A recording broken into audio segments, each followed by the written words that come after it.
Good afternoon, and welcome to this edition of UCOM Report. This week, we're on the road with Exercise Caravan Guard 89, the first USERA-wide exercise of the year. You may have heard the term test bed used in reference to Caravan Guard. Well, it's been just that. It's an opportunity for NATO to study and possibly change the way that it maneuvers in Europe. At the heart of Exercise Caravan Guard 89 is computer simulation and the Joint Exercise Support System. We'll show you JESS and how it operates, along with many of the changes coming up this year that could affect the way Reforger is run in January of 1990. So let's start out with a look at JESS. The forward simulation centers, of which there are 4, are the tool by which 2nd Armored Division soldiers are being used to play terminals in a computer war-driven game, to exercise the field commanders at TOCs and various training locations during Caravan Guard. We feel we're training smart this year. We also have the participation of French forces, which allows us to work with them in a direct one-on-one coordination effort, not only in the field, but in the simulation center.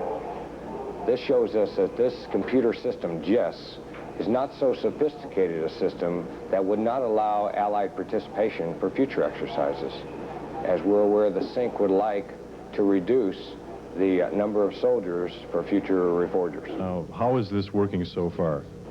It's working very well so far. 2nd Armored Division soldiers have gone through 2 to 2.5 days of training, which would normally take about 2 weeks.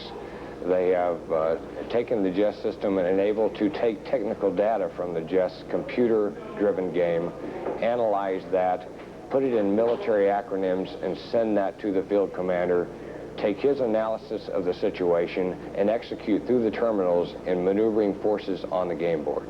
NATO officials kept a sharp watch on Caravan Guard because of its influence on the upcoming Reforger exercises in January. The Supreme Allied Commander Europe, General John Galvin, paid a visit to get first-hand observations. I wanted to check and see how this exercise is going to go. This is a very important one for us because Caravan Guard is our lead-in to Reforger, which will take place during the winter in January. What I wanted to find out was, can we do this new type of exercise in which you don't have entirely all the troops in the field, but you have all the headquarters out here, and the computer support is helping to provide a live thinking enemy so that you have a very realistic situation even though not all the troops are here. Sir, from the information that's already in, how is the exercise going so far?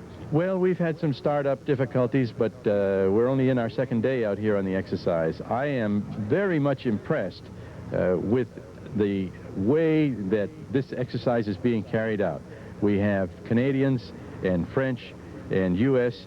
and Germans out here. We have an entirely new concept that we're looking at, and I think it's going to go very, very well. There's just a great effort going on out here to see if we can really have some innovation here, if we can get better training than we ever had before in a different way, which does it without putting so many troops out in the field, so that when we face this austerity coming up, we can get the best for our money out of the exercise.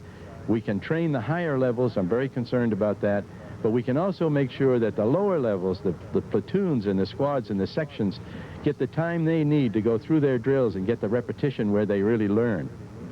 With the success of computer simulation, does that mean that troops won't be going to the field so much anymore? No, it doesn't mean that. It means that the smaller units will not be going so much on the larger exercises, and they will have more time to do the kind of training that they need to get done.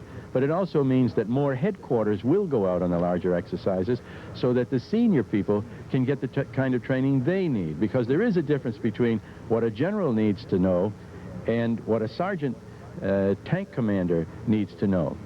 And so what we want to do is let each do his thing. General Galvin went on to say he's seen a high level of spirit throughout the exercise. Caravan Guard fielded fewer tracked vehicles, troops, and aircraft. But a lot went on the ground and in the air.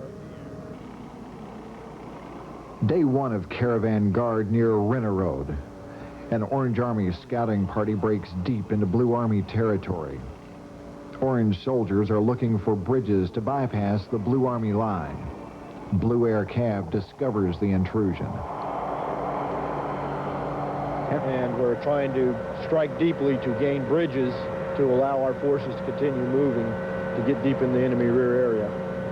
After umpires count the casualties, there are reports of 2 M1s out of action. But the training continues, and it's good.